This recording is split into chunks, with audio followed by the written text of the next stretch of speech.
શું કહેવાનું કડી શું કહેવા માંગે છે? એ હેલો મારો સાંભળો રણુજાના રાય રણુજા હું કમ કરો તો કેવું હું પ્લસ વત્તા કમ શબ્દ ચોખ્ખા પાડીને કહેવાનું જેની અંદર હું પણ છે અજ્ઞાન પણ છે જો કદાચ બાદ થઈ જાય અને પ્લસ કરી નાખો ને તો તરત જ જાત્રા થાય ને બે હતા વાણિયા ત્રીજો થયો સાથ શબ્દ ને સુરતા હોય તો મોહ હંગાત થઈ જાય ને તો કોઈ મેળાવે એવું રણુજા જાવું તો શબ્દ ને સુરતા થાય ને તો રણુજા ગુરુ મહારાજ નું સ્થાન છે સાહેબ. સવારામ બાપે કીધું કે શબ્દ ને સુરતા પરણે અને સ્વયંવર સદગુરુજીના દેશમાં બીજે તો નહીં હો. સદગુરુનો દેશ એ કદાચ ગંગા સતી જેવા કહે કે પિંડ બ્રહ્માંડ થી પરસે ગુરુજીનો દેશ આવો પાનભાઈ બતાવું તમને એ દેશ ત્યો નથી માયાનો જરાય ત્યો તમારી માયા ન પહોંચી શકે કારણ કે માયા તો મનની બની છે અને મન કૂદકો મારી રહ્યું છે ત્યાં સુધી આ માયા રહેવાની નહીં. માયા કેવી માયા છે બડી મોહની વજ્રના ગાળા. જે દેહાધ્યાયનો અભ્યાસ તમને અંદર છૂટી રહ્યો છે ને એ દેહને મોહ કરીને માની રહ્યા છો ને એ માનવાથી કોઈ વસ્તુ નથી જાણવાથી વસ્તુ મહાન છે. માનીને બેહી જવાથી મેળ ના આવે. 90% તો માનીને બેહી ગયા છે. કોઈ દાડો ગુરુના ચરણે નહીં ગયા કે અમારે તો ગુરુ મારા ધારી બેહી ગયા પણ તમે પારસમણી અડવા જ નહીં દેતા ચોથી મેળ આપવાનો છે. શેટરે મનવાથી થાય. અરે સાહેબ ગુરુના ચરણમાં જેનું ધ્યાન હોવું જોવે. ગુરુ મહારાજે નહીં કીધું ધ્યાન મૂલમ ગુરુ મૂર્તિ પૂજા મૂલમ ગુરુ પદમ મંત્ર મૂલમ જો ગુરુના વાક્યમ. ગુરુ મહારાજ મુખથી જે વાક્ય બોલે તમારો મંત્ર થઈ જાય ને તો મોક્ષ મૂલમ ગુરુની કૃપા.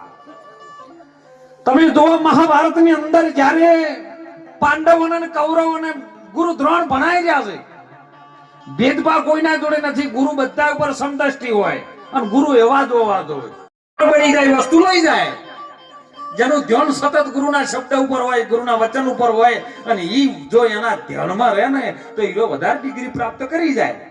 એટલે પાંડવો અને કૌરવો ભણાવે છે અને એમાં સાહેબ તમે જોજો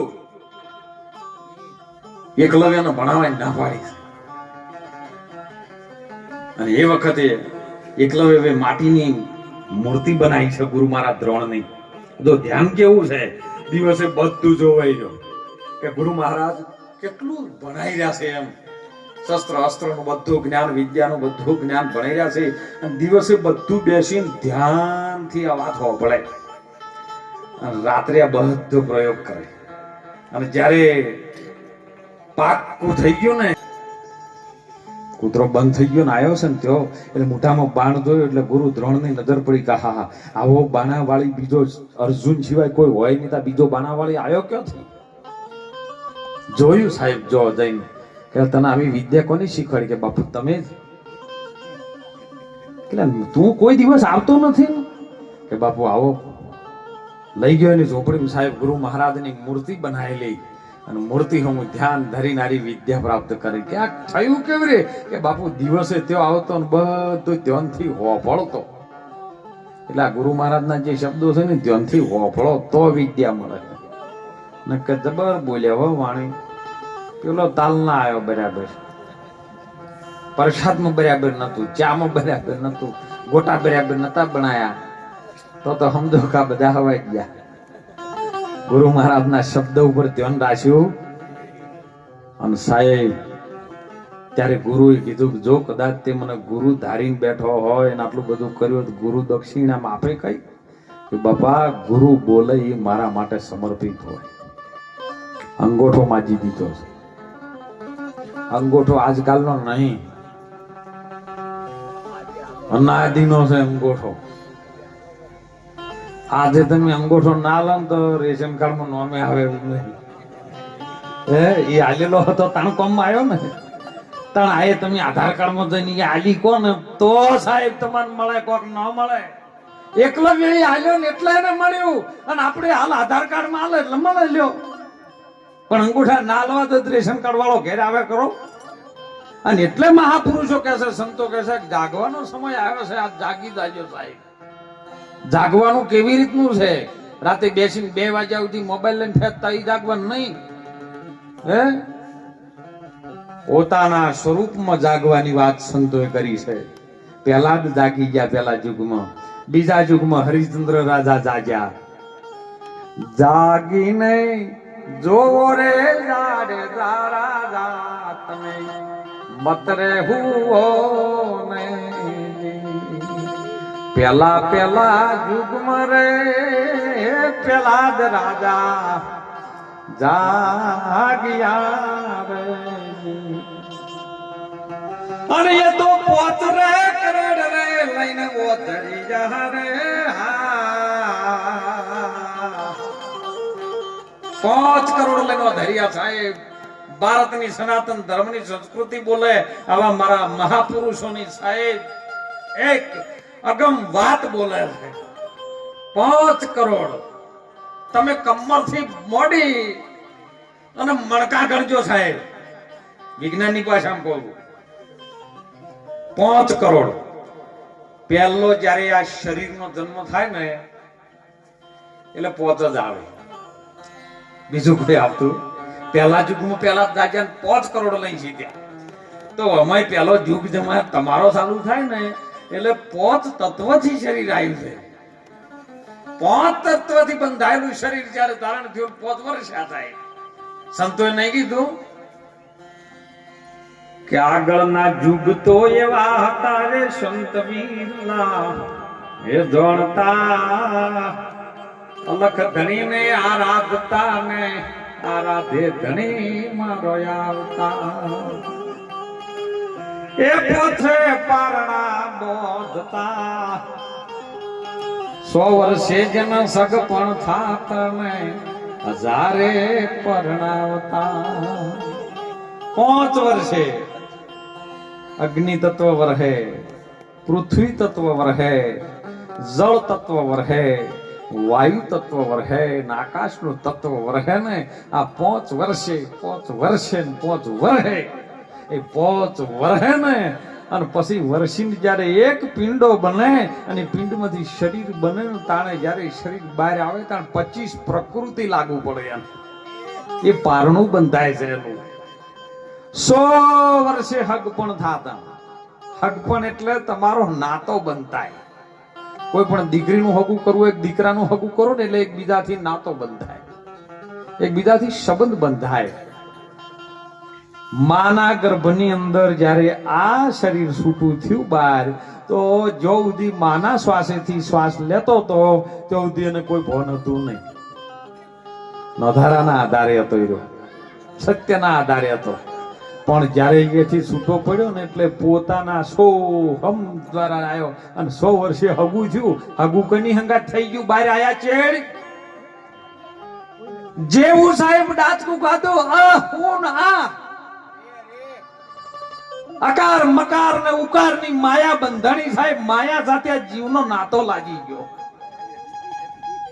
પણ 1000 ભેળા થાય ને તો આવા સંતો જોડે જઈને સત્સંગની વાત સાંભળે, સદગુરુ ચરણ સેવી લે, એ વચન સેવી લે ને તો એને લગન થાય સાહેબ. લગન થાય ને એ ગુરુ મહારાજ કરે એ લગન હાચમ, બીજા બધા સંસાર વ્યવહારના. અને મહાપુરુષોએ 5 કરોડ પહેલા જ રાજા સીધ્યા સાહેબ. બીજા યુગમાં હરિચંદ્ર રાજા સીધ્યા. 7 કરોડ લઈને વધર્યા. 7 5 તત્વ, એક શિવ ને શક્તિ. 7 થી બંધણું. 9 ત્રીજા યુગમાં ધર્મ રાજા સીધ્યા. 9 કરોડ લઈને વધર્યા.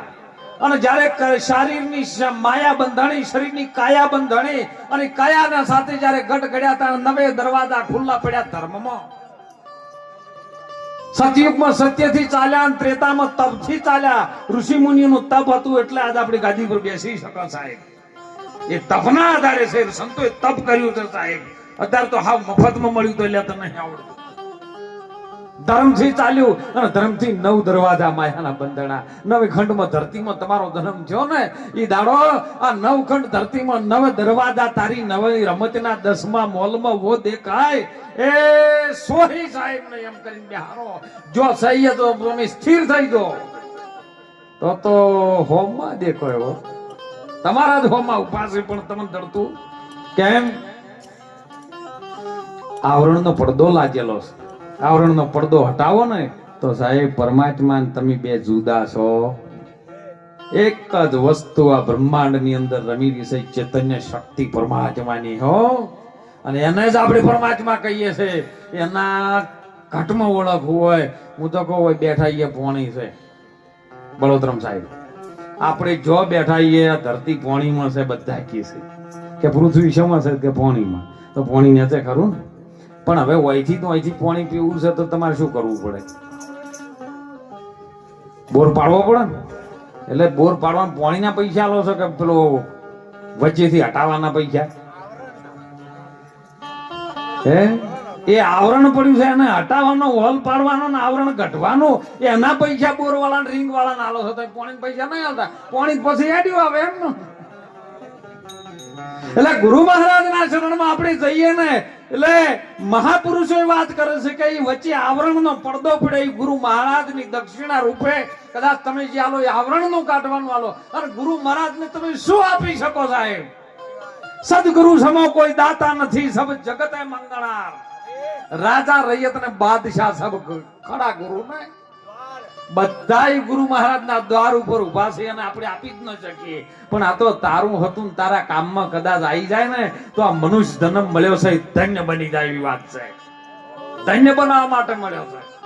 આયો ખરો પણ જોણ્યો નહીં. આ મનુષ્ય દેહનો મરમ, મનુષ્યનો અવતાર આવ્યો પણ આપણે એને જોણ્યો. એની અંદર મર્મ છુપાયેલો છે કે શું છે? તો મર્મ છે તું છે પણ તને ખબર, તારી સત્તા છે પણ તને ખબર.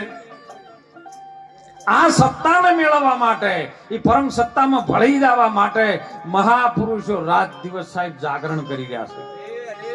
જો હોય કોઈ ભજન કરવા ના આવે ને તો સ્વરૂપજી એને કોઈ ચિંતા જ નહીં. બોલો એ તો હુઈ જાય તો ભજન ચાલુ રહે.